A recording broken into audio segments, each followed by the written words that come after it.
Top 20 question SSC previous year.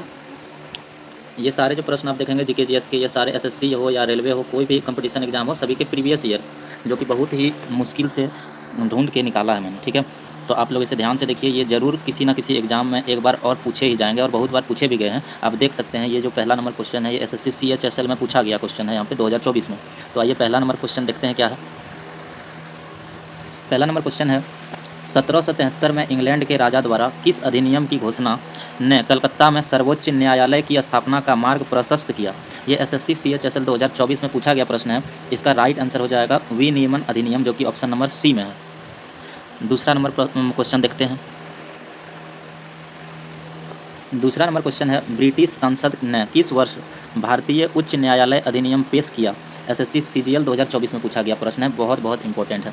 तो इसका जो राइट आंसर होगा वो ऑप्शन नंबर बी होगा 1861। तीसरा नंबर क्वेश्चन देखते हैं। तीसरा नंबर क्वेश्चन है सभी रिक्त स्थान देशों का अपना संविधान होता है। तो सभी देशों का जो संविधान होता है वो क्या होता है, लोकतांत्रिक होता है। Option number B correct answer है। ये भी एसएससी CGL 2022 में पूछा गया प्रश्न है। चौथा नंबर प्रश्न देखते हैं। कौन सा अधिनियम सरकार को कोई भी आपत्तिजनक चीज़ प्रकाशित करने के मामले में समाचार पत्र की संपत्ति जब्त करने की अनुमति देता है। एसएससी CGL 2022 में पूछा गया प्रश्न है। 4 नंबर का जो राइट आंसर होगा वो होगा B number, vernacular press act 1878। पाँचवा नंबर प्रश्न देखेंगे। 1813 के चार्टर अधिनियम ने भारत में ईस्ट इंडिया कंपनी के शासन को अगले वर्षों तक के लिए बढ़ा दिया था। तो कितने वर्षों तक के लिए बढ़ा दिया गया था, ये पूछ रहा क्वेश्चन। एसएससी MTS 2022 में पूछा गया प्रश्न है। इसका जो राइट आंसर हो जाएगा 5 नंबर का सी नंबर होगा, 20 वर्षों के लिए बढ़ा दिया गया था। छठा नंबर प्रश्न देखते हैं क्या है। छठा नंबर प्रश्न है निम्नलिखित में से कौन सा अधिनियम ईस्ट इंडिया कंपनी के विभिन्न अंगों की शक्तियों और जिम्मेदारियों को परिभाषित करते हुए ब्रिटिश संसद द्वारा पारित किया गया था। ये RRC ग्रुप डी में पूछा गया है। इसका जो राइट आंसर हो जाएगा 6 नंबर का राइट आंसर होगा ऑप्शन नंबर बी, विनियमन अधिनियम 1773। चलिए 7 नंबर में क्या है। 7 नंबर में है भारतीय संविधान खाली स्थान को लागू हुआ और इसे गणतंत्र दिवस के रूप में मनाया जाता है। तो भारतीय संविधान कब लागू गया, ये कब लागू हुआ ये पूछा गया है। तो ये भी एसएससी CHSL 2024 में पूछा गया प्रश्न है। इसका जो राइट आंसर होगा 7 नंबर का वो हो जाएगा ऑप्शन नंबर ए, 26 जनवरी 1950 को संविधान लागू हुआ था।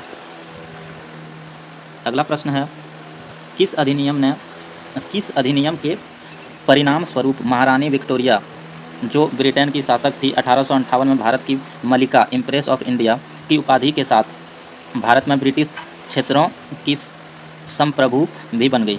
एसएससी MTS 2022 में पूछा गया प्रश्न है। इसका जो राइट आंसर हो जाएगा वो हो जाएगा 8 नंबर का राइट आंसर हो जाएगा ऑप्शन नंबर बी, भारत एक मिनट। इसका जो राइट आंसर हो जाएगा भारत सरकार अधिनियम, ऑप्शन नंबर बी ये। अगला प्रश्न देखते हैं। भारत का संविधान निम्नलिखित में से किस तिथि को ग्रहण किया गया था। किस तिथि को ग्रहण किया गया था। तो 9 नंबर का जो राइट आंसर होगा ऑप्शन नंबर ए होगा। 26 नवंबर 1949 को जो है ग्रहण किया गया था और 26 जनवरी 1950 को लागू किया गया था संविधान। अगला प्रश्न है बंगाल राज्य कैदी बंगाल विनियमन तृतीय को निम्नलिखित में से किस वर्ष में पारित किया गया। इसका जो राइट आंसर हो जाएगा 10 नंबर का राइट आंसर हो जाएगा ऑप्शन नंबर सी, 1818 को बंगाल विनियमन अधिनियम तृतीय लागू किया गया। अगला प्रश्न है यद्यपि निजी क्षेत्र में आने वाले उद्योगों का भी एक वर्ग था, लेकिन इस क्षेत्र को लाइसेंस पद्धति के माध्यम से राज्य के नियंत्रण में रखा गया था। सरकार से लाइसेंस प्राप्त किए बिना किसी भी नए उद्योग की अनुमति नहीं दी जाती थी। उपरोक्त पंक्तियां निम्नलिखित में से किसके बारे में है। तो इसका राइट आंसर हो जाएगा 11 नंबर का राइट आंसर हो जाएगा ऑप्शन नंबर ए, IPR 1956 के बारे में कहा गया है। चलिए अगला प्रश्न है कलकत्ता में एक शाही चार्टर द्वारा नगर निगम की स्थापना किस वर्ष की गई थी। ये भी जो है अब दे सकते हैं ग्रुप डी में पूछा गया क्वेश्चन है। तो इसका राइट आंसर हो जाएगा 12 नंबर का राइट आंसर हो जाएगा ऑप्शन नंबर ए, 1726। अगला प्रश्न है केंद्र में अंतरिम सरकार का गठन निम्नलिखित में से किस वर्ष में हुआ था। GD में पूछा गया क्वेश्चन है। 13 नंबर का राइट आंसर हो जाएगा ऑप्शन नंबर सी, 1946। चलिए 14 नंबर में है निम्नलिखित में से किस अधिनियम ने प्रांतीय स्तर पर द्वैध शासन प्रणाली को त्याग दिया और लोकप्रिय रूप से निर्वाचित प्रांतीय विधानसभाओं के उद्गमन में सहायता की? एसएससी एमटीएस 2022 में पूछा गया प्रश्न है, तो इसका राइट आंसर हो जाएगा 14 नंबर का जो राइट आंसर होगा वो ऑप्शन नंबर सी होगा, भारत सरकार अधिनियम 1935। 15 नंबर में है, निम्नलिखित में से किस अधिनियम के अंतर्गत भारत संघीय न्यायालय की स्थापना का प्रावधान किया गया था? यह भी एसएससी एमटीएस 2024 में पूछा गया प्रश्न है। 15 नंबर का जो राइट आंसर होगा वो हो जाएगा option number B, option number B, 1935 का भारत सरकार अधिनियम। 16 नंबर में है, भारत सरकार में भारतीयों की भागीदारी का विस्तार करने के लिए यूनाइटेड किंगडम की संसद द्वारा पारित भारत सरकार अधिनियम 1919 के तहत राज्य परिषद में कितने सदस्य निर्वाचित और मनोनीत थे? तो ये निर्वाचित और मनोनीत दोनों मिलाकर कितने थे?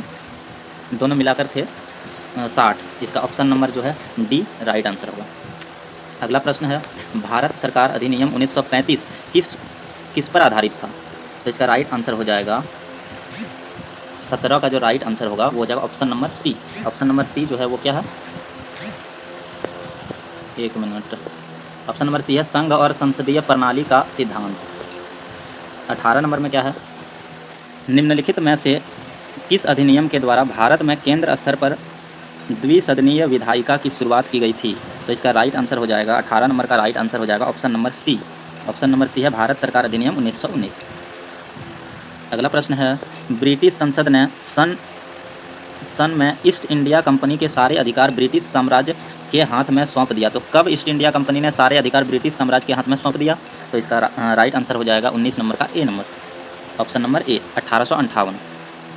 अगला प्रश्न है और ये हमारा लास्ट क्वेश्चन होगा, निम्नलिखित अधिनियमों में से किस अधिनियम ने द्वैध शासन की शुरुआत की, अर्थात कार्यकारी पार्षद और लोकप्रिय मंत्री दोनों का शासन? तो इसका राइट आंसर हो जाएगा 20 नंबर का राइट आंसर हो जाएगा C, option number C, Montague Chelmsford सुधार, भारत सरकार अधिनियम 1919। अगर वीडियो पसंद आई हो तो सब्सक्राइब जरूर से ज़रूर कर लें।